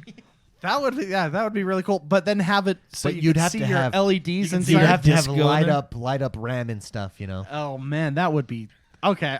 That would be a cool one to see all the And internal at that stuff. point, why not water cool it, and then you can see your water going on? I mean, you could really. How about you, Jordan? Design? Did you like to see? I would just like to change the color of my light. There you go. Just the color of your light. Well, the green on the top isn't LEDs, right? It's No, just a that's foam just pad. a pad, right? Yeah. But no, I meant like on the Xbox, how it's just the white light. I'd like to change the color. And of the then light. let us change the sound. That's what David said Yeah. too. Oh, Sound you on said the- that? On the, Might you not remember be- the And remember the Forza 6? Had What that. they should do is they should release sound packs like Alexa does. So then you can have like Samuel L. Jackson turn on your Xbox and all that stuff. Yeah. Blink, blink, blink. Have like celebrity bling noises. Great question, Z Capitan. Next question comes from Soulfinder. He writes in and says, with your new platform on YouTube, I was wondering what is the best way to support you guys? Most people usually only do one of the following options: YouTube subscription and watching the XoneBros videos, subscribing to the podcast on multiple platforms and listening, or buying merchandise and or subscribing to Patreon. Honestly, all three are really effective ways to support us. I think it's a combination of either 1 and 2 or 2 and 3. So subscribing on YouTube and listening to the podcast, or subscribing on Patreon and listening to the podcast. But we honestly, whatever you're able to do is just being here support is the best. Yeah, even if it's just listening every single week or leaving a review. Leaving a review helps a lot. As It far really as like does. not directly financially helping us, leaving a review helps us Yeah, significantly. no, it really does. Ashton Shearer writes in. Oh, thank you very much for the question, by the way, Soulfinder. I hope that answers it. I'm hesitant to say you should do this and only this, because honestly, I think options exist so that everyone can join in and participate. Ashton Shearer writes in and says, "Hey guys, I've noticed that games are increasingly being designed to not only attract buyers, but to keep those buyers in the game's ecosphere indefinitely, like Destiny, for example. In other words, a significant amount of time is needed to make meaningful progression in-game, and frequent updates and DLCs keep you from moving on to other games. Even not a game like Destiny, Vigor is a prime example. I'm in that because I'm grinding that battle pass, right? He says, I see the reason behind this from a business perspective, but personally I find it overwhelming to try to choose one or two of a number of great titles to play because I know each will require most, if not all, of my limited gaming time. Do you guys feel the same way? And do you like that games are now requiring a seemingly higher level of commitment? Cheers from Atlanta, Ashton Shearer. We've talked about this a couple times. One of the things that I think Destiny has done is acknowledge that they constantly teeter-totter between pleasing hardcore game their player base and then a more casual player base, and right now it's teetering back to a more casual player base, which in my mind is good. A game like Destiny for someone like me, because there is that overwhelming I've always got to keep up. I think it's just keeping games that are just choosing. For instance, I think you can have one perpetual game like that in your life at a time. At least for me, I know I can. And then you can have a couple of other story games and maybe like a hardcore multiplayer game. But you definitely do in 2020, I think it's a good problem to have, but you definitely do need to choose what games you're going to jump into, especially games that are designed to be perpetual, the MMO style games. Jordan, thoughts, recommendations to Ashton Shearer? Well, so we have been getting this question a lot, and we talk about it a lot, right? So I've actually slowly been coming to a conclusion. Oh, what is your conclusion? Although games do this now because the idea is to keep you in their game, right? The more you're in their game, the more you're not in other people's games and playing their game, right? I've slowly come to the conclusion that it's the world we live in. It's just the new thing. It's a new thing, It's the world we live in now. And as frustrating and cool as there's other games I want to play, but I feel like if I'm not playing this game, I'm not progressing. So it can be frustrating at times. Other times it can be really cool because you're focused in on one game and you're getting good at it and you're progressing, right? But I really think it's just it's the world we live in now. Yeah. No, I agree with that. Spicy, any thoughts? No, I get it. That's a great question. And it's frustrating. Because I think it's a good problem to have, though. The fact that there's too many games, it's like being in a candy shop. There's too many choices. It's like, someone in chat just said, do you like burgers, pizza, or tacos? And I was actually thinking about that. And there's some days where I like burgers, and there's some days where I like pizza. Yeah. There's some days where I like tacos. It just depends. So I need a game. I need a game like that I can dive into hard. And be there hard and have it caress my body. Sure. Whenever I need it to be caressed. Hard. I need that game in my life occasionally. I also need a game that I can just jump into. That doesn't caress your body. That doesn't caress my body. I get it. But that I can just nibble at for a little. You know what I mean? And that's Minecraft Dungeons right now for me. But and Hearthstone. Hearthstone's a game that I can just dabble, play one game, and I'm done for the day. Dabble. Yeah. But I like having all options available. The hardest thing is seeing your friends enjoy a game that you don't like. And it's an okay game, okay? But I can never play with David now because he's always playing that game. Dude, I love it. I'm hooked. That's frustrating, but at the same time, Escape from Tarkov, I love that game, and that is a grindy game. Yeah. And I like that. I like that game's grindy. I like that other games aren't grindy. So it is frustrating because more and more games you have a time sink into it. Yeah. And some days I like that, and sometimes I I think the issue, if this generation of consoles saw the rise of these games that are perpetual and keep you in their ecosystems, which I think is great. I think the hard part that developers are trying to figure out is when you step away from that game, the overwhelming feeling and thought of getting back into that game. Like Ashton commented here, right? It has this overwhelming feeling. Maybe in this next generation, developers will figure out a way to take that feeling away, right? Like that you can, while still being as effective at keeping you in their ecosystem, but for those that have gone away, they remove somehow that overwhelming or daunting task of grinding up to meet your friends. I don't know how you do it. I don't. But maybe that will come, and that will be the perfect. Then we never feel overwhelmed. We just jump in and out whenever we want to. Which might defeat the purpose of it entirely. So who knows? Great question, Ash and Cher. Thank you very much for writing in. Before we get to our next question, we do have some super chats that have dropped. The first one came from Sergeant Reaper. He says, "You guys are the best." Thank you very much, Sergeant Reaper. Appreciate it. The second one came from Beast, who says, "Fitzy smells." I believe he's going for the super chat king, and that's why he said that. And last but not least, we just got a donation from a super chat donation from Psychotic. Thank you very much, Psychotic. I believe that puts Psychotic in the super champ lead. And that's what's happening. Thank you very much for your support, everybody. Blake Jenkins writes in and says, "Hey, bros, I'm getting married." Oh, congratulations, Blake. Long story short, I asked a shorty to marry me, and she agreed since I can reach the top shelves at the grocery stores. It's a good almost arrangement. as cool as the fact. That's he good. says, he says almost as cool as the fact that I'm getting hitched is the fact that my fiance wants to start playing Xbox like my family and friend does on a regular basis, and she even bought an Xbox and Game Pass. Oh yeah, that's awesome! What a woman! Yeah. So I'm cheating and have two questions for y'all. Here's his questions. He says, first, what games, preferably from Game Pass, but I'm willing to buy some too, are good for beginners? She has only ever played Sims and I think a little Minecraft, but wants to play with me on Call of Duty and Minecraft Dungeons. Call of Duty is going to be a hard one. Yeah. And that might be one that actually ends your marriage early. So I would not recommend Call of Duty. Minecraft Dungeons, I think, is a decent one. I think that one's perfect. That's actually, that is the perfect game. Yeah, that is like a awesome version of Lego. Like I always, for beginners, I have always said do a Lego game like Lego Avengers, Lego, Star Wars, any Lego games.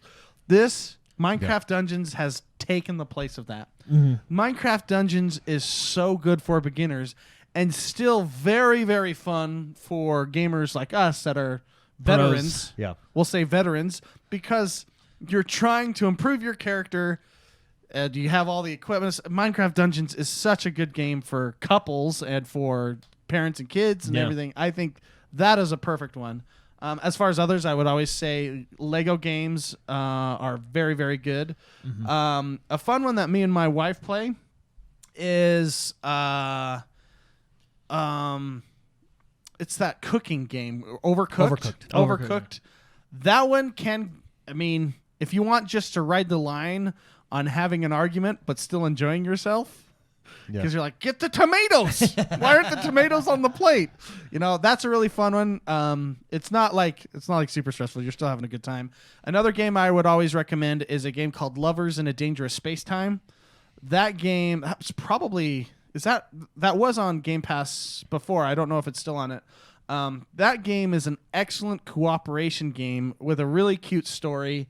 But you have to manage a spaceship together. One person's piloting, another person runs the guns, and you have to beat levels and stuff. It's a very, very good couples game, I think, as well as what's that game where you're like white puppets and you have to? It's a puzzle game. Oh, Human Fall Flat. Human Fall Flat, I think, is an excellent couples game as well. Yeah, I would also like to recommend, if you haven't yet, both of you should join our Minecraft realm. Yeah. There are a lot of couples in our Minecraft that have built houses together, and anything that's like perpetual building really works well because you're not competing. The end game is to create something cool. That works as well. And one more piece of advice from me that I do is my wife and I are playing Resident Evil 2 together, and we just take turns. So we watch because it's very cinematic, it's very story driven, and that's a good one too because it's scary. And it's scary, and you just pass the controller back and forth, old school style. That's also a great way to do it with some single player games. Jordan, anything we're missing out on here? No, I think Minecraft Dungeons is the new one because it's kind of that sweet spot where it's just like Minecraft. Actually, I mean, you can have a beginner come in and play and have fun, and even the enchantment system's not super difficult to understand. But being a veteran player, you can really min-max certain things with your enchantments, with your gear. You can go for a build. I mean, it's quite well all playing together. You know what I mean? It's got fun boss fights that you can. I mean, the game has a variety of difficulties that you can go down and up and stuff. I mean, it's built for kind of it's really good. It's really well done. And for new players, it's a pro. For veteran players, it's a con. But one button does everything. So you could accidentally be trying to hit somebody or revive somebody at the same time, and it's really frustrating for veterans, but really simplified for other players. Truth. So. A great question. His second part of his question was second. He says, I'm almost finished with my house. He says it's a smaller house, and I'm moving her in after the wedding. Do you have any suggestions on how to mitigate my annoying her with chatter in a small space with only one interior wall for privacy? So it sounds like it's a studio type of apartment. Maybe there's a one bedroom apartment or townhouse type of deal. Any suggestions? Soundproofing, maybe. So definitely headphones. Headphones. And there's a couple type of headphones you can get. We personally, we've mentioned it on the show before. We like open back headphones. That makes it so you can still hear her if she's like yelling at you to do something or something. I find that I know my wife has personally said that she enjoys that because she just gets scared sometimes, and knowing that I can hear her is a big deal if she's like needs something, you know what I mean? If someone broke in. Yeah, otherwise, because a lot of the time I have like sound really like you can't get in touch. You're with being me. robbed behind you, and you're just like playing your game. I'm just like, oh man, that's a great game. Open back headphones. Just look for stuff like that. We use the Sennheiser. Yeah. What are they called? Ones. The Sennheiser ones. Those are really nice. Those are wired.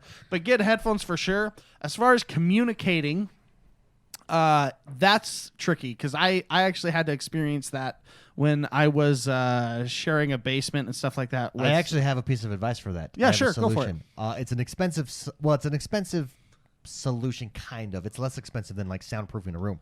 But as far as communication, you can buy the Astro Mix Amp separate than. So the Astro headphones are like $300, but for like $125, I want to say, you can buy the Astro Mix Amp that Jordan Ben actually has as well. But I have it, and what you can do is you can plug it up to a PC, and you can go in and say there are mic settings there, and you can turn your mic settings. They actually have presets there to a room that is super quiet, and what it does is it bumps up your mic whenever you speak, so that you can be speaking really softly. You can whisper You can almost, whisper, and everybody can hear you. That's good. That's a great solution. And then what it does is it downloads it into that mix amp for you, and you plug that mix amp up to your Xbox, or if you're PC gaming, you can also use it in your PC. It also has the added benefit of making your sound amazing through your headphones. because you can level everything individually, right? Everything can be leveled. Yeah, your chat, your voice chat, your party chat, your game, all right there at the press a button. It's got profiles, knobs. It has two knobs. It's got two knobs that you can just take care of things. So that would be an easy solution that doesn't require construction or anything like that. So I would. So definitely you could consider say that. like you could talk really quiet. You like could this, talk, and hey. they would hear you just. Although- Hey guys, how you doing? I will say it would be pretty awesome if you go down to Home Depot and you literally just build out like maybe a 5x5 square. Well, Just if you're- right in if the- money you know is- what I mean? okay, if I mean, money that would be pretty cool. Well, if money's not an it's issue, just like it's like a and phone just put booth. it outside. Yo, listen to and this. have a power Yo. cord going into it. I gotcha. There's and already you just pull it over the top of there's you. already a pre-built solution. If money is not an issue and you've got a few $1,000s to blow, just search up corporate sound escapes. And what they are, they're basically phone booths meant for corporate open offices that you can go in and have a phone call in. It's completely soundproof. Or they have like laptop things for your laptop. Just make that your gaming station. It's a few $1,000s, but it's an all-in-one. It's like I'd say it's like Is three. it blue and does it say police on it? It's like 3x3. Doctor Who It's appears. like 3x3 space, 3 feet by 3 feet. Maybe it's 4 foot by 4 foot space. You can get a custom one, though, And then like it's to like fit your desk. it's like and stuff. 8 feet tall. Just put that in the corner somewhere. Put your screen in there. Dude, that would be amazing. It's air conditioned as well. Is it glass so like Yes. your No. wife can come Yeah, and knock it on has it glass. and It say, has a "Hey." glass door. It's a glass door. What you do is you put that on top of like a frame of wheels with an engine, so you can actually like drive around while you're playing. Roll it around your house. No, dude. But if you have money and you want full, and you could scream in that, it's completely soundproof. Wow. Yeah, get That's like actually kind of cool. how cool would it be to have a Hot Wheels underneath I'm you? Like debating those. purchasing one of those for my house. That's why I know all about. I've done research. At that point, then you just get the virtual reality. Doesn't race Tim the cars Tatman stream in a closet? I don't Is know. his stream set up a closet? I'm pretty sure it is. Just do that. Just move your stream setup into Well, a he closet. doesn't. He's saying he doesn't have that. Yeah, He's- it's one interior wall. It's one interior wall, right? Oh, so it's like a studio. Yeah. So just make a closet. Yeah, just build a closet. No, I like the real solution is the Astros. Yeah, the Astros. Or just being quiet. They're just no communication. I just only play games that have an excellent ping system. Peeing? Ping. Oh. Ping. Get a game that lets you urinate whenever you need to. Whenever you need to. Great question, though, and congratulations on your wedding, Blake Jenkins, and thank God she said yes. That does us for this episode, everybody. Ubisoft, join us this Sunday for the live stream, the live reaction. We're going to be watching it as a community here. It's going to be a good time. Jordan, what are your plans? Oh, that's right. You're going to the Minecraft Netherrealm. I'm gonna play some more Minecraft Dungeons, play some regular Minecraft, and if the rumors are true, hopefully some Hyperscape. Yeah, also, guys, Gamer Daily News is back. Don't know if you guys know that, but what is Gamer Daily News, you ask? Well, it's gaming news each and every single day in under 10 minutes. I almost said 5 minutes. In under 1 minute. Should I just make an under 1 minute one? And there's news. See you next time. There's news, guys. See you next time. Have a great week, everybody. We'll see you later.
Guys, thank you very much for being here. Thank you very much for hanging out. We got